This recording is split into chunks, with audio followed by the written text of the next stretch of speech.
বেপরদামি, pornography, blue film সব তো দেখছি নিত্যদিন, প্রতিদিন দেখছি।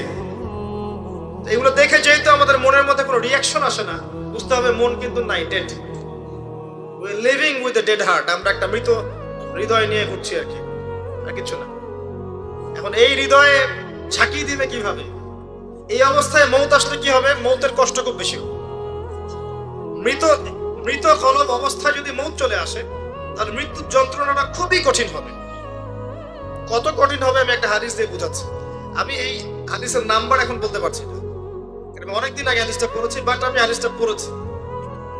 এবং যদি কেউ দলিল চান আমি আপনাকে প্রাইভেটলি দিতে পারবো ইনশাআল্লাহ। কোন একজন নবী আল্লাহকে বলেছিলেন যে আমি বারজাখের মানুষের সাথে যোগাযোগ করতে চাই। কেমন আছে বারজাখের? বারজাখ পর্যন্ত পরকালে বারজাখের মানুষ কিরকম আযাব,